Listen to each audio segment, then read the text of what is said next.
الحمد لله رب العالمين وبه استعين وأشهد أن لا إله إلا الله وحده لا شريك له وأشهد أن محمدا عبده ورسوله أما بعد.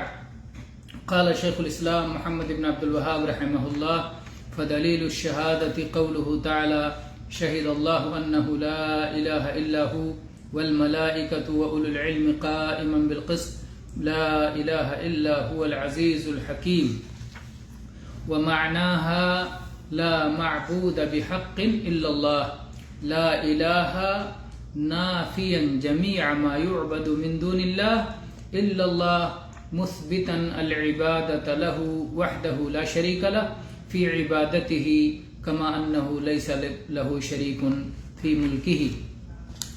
وتفسيرها الذي يوضحها قوله تعالى: وإذ قال إبراهيم لأبيه وقومه إنني براء مما تعبدون إلا الذي فطرني فإنه سيهدين وجعلها كلمة باقية في عقبه لعلهم يرجعون. گرامی قدر مشاہدین، جیسا کہ آپ جانتے ہیں کہ شیخ الاسلام محمد بن عبد الوہاب رحمہ اللہ کی رسالہ الاصول الثلاثہ کو ہم دھیرے دھیرے اللہ کے فضل و کرم سے پڑھ رہے ہیں اور ہم پہنچ چکے ہیں ارکان اسلام کے بیان میں، اور ان ارکان اسلام کا پہلا رکن شہادتین کی دلیل، شہادتین میں سے شہادتین کا شہادہ اولا جو پہلی شہادت ہے، پہلی گواہی ہے، اس کے بارے میں تو اس پر گزشتہ درس میں مختصر بات ہوئی تھی، اور انشاءاللہ اگلے درس میں ہم مزید تفصیل کریں گے. آج ہم صرف متن کے پڑھنے پر اکتفا کرتے ہیں. شیخ نے فرمایا کہ شہادہ کی دلیل جو پہلا رکن ہے، اس کی دلیل قرآن پاک کی سورہ آل عمران کی آیت نمبر 18 ہے، جس میں اللہ نے فرمایا: شہد اللہ انہ لا الہ الا ہو. اللہ تعالی نے اس بات کا فیصلہ کر دیا ہے، اس بات کا حکم دے دیا ہے، یہ لازم کر دیا ہے. اللہ تعالی اس بات پر گواہ ہے کہ اللہ کے سوا کوئی معبود برحق نہیں، اور ملائکہ بھی اس پر شاہد ہیں، اور اہل علم بھی اس پر شاہد ہیں، اور سب عدل پر قائم ہیں.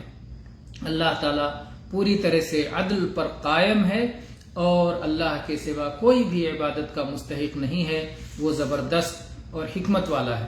اور پھر شیخ نے کہا لا الہ الا اللہ کا معنی ہے لا معبود بحق الا اللہ، کہ کوئی معبود برحق نہیں سوائے اللہ کے. بعض لوگ لا الہ الا اللہ کے معنی میں یہ غلطی کرتے ہیں، کہتے ہیں کوئی معبود نہیں سوائے اللہ کے، واضح نہیں کرتے کہ خبر کیا ہے.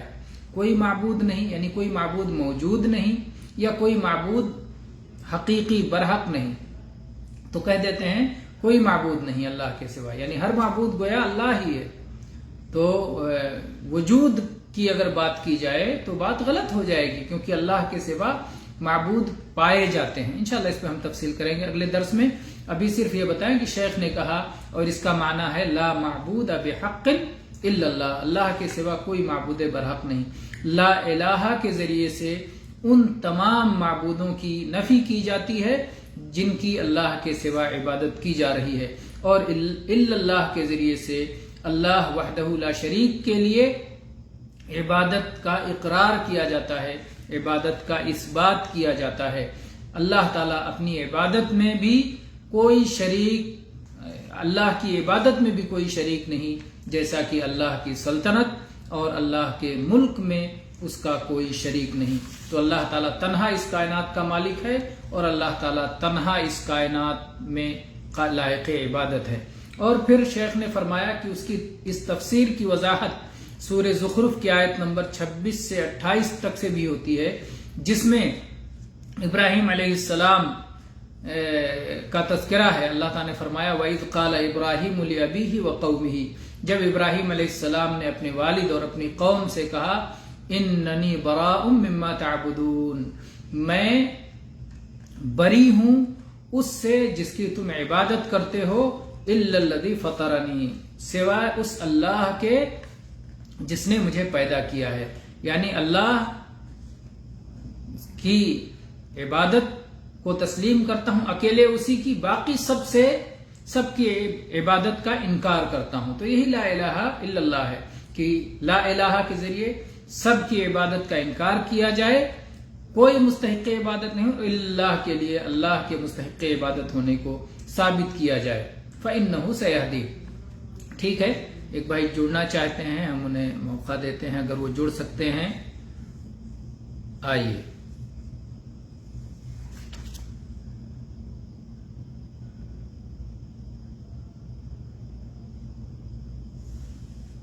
اوکے